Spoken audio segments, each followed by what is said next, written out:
Bonnie, let me bring you in on that Yep. question of Harry and Meghan. I think they're more popular in the United States than they are here in the UK. It's still not clear whether or not they're going to attend the coronation. Do you think that the new king should use the occasion to perhaps try to reach out, perhaps try to heal some of the huge rift that there is within his family?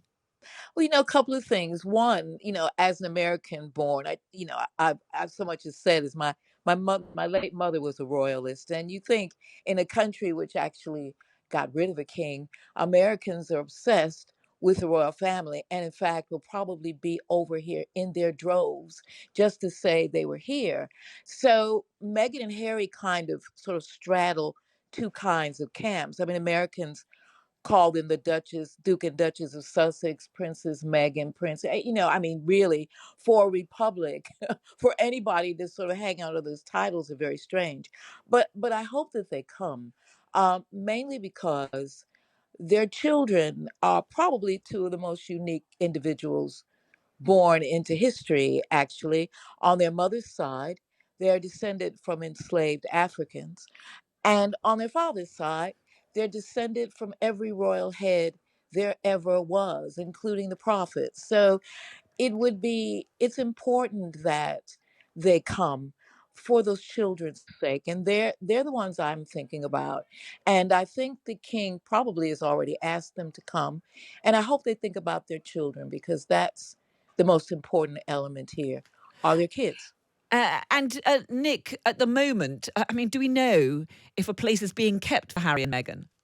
Well, as far as I understand it, they've been invited. I think it's appallingly rude that they haven't actually responded to it. We're a month away from the coronation, and we still don't know if they're coming or not. And if I'd been invited to the coronation a couple of months ago, I'd have already said yes, thank you very much, or no, I won't be coming. I think people have got mixed feelings about them, and personally, I would prefer they didn't show up at all, to be perfectly honest. But that's just my personal view. Uh, But I think by not having responded by now, it is pretty poor show in my view. Victoria, I don't know whether you've got any hints of whether they are going to be coming. The Times were saying they're on the brink of making a decision. I haven't heard either way, I'll be honest, but I think with the situation as it's been ongoing, as we've spoken about Harry's book, those some of them quite explosive accusations, the fisticuffs between himself and William, the accusations against Camilla of how she was manipulating the sort of PR scene to reinvent herself as Charles's wife. And then most recently, of course, we had Harry and Meghan being turfed out of Frogmore, being told that their lease is not going to be continued any longer. Yeah, and I wanted to ask you, Victoria, there's this artist, Andrei Molodkin, who's now selling copies of Spare, which of course is Harry's book, smeared with human blood. This is a reflection of his comments about his time in Afghanistan. And it just does underline, doesn't it, how whether or not they attend will be hugely controversial.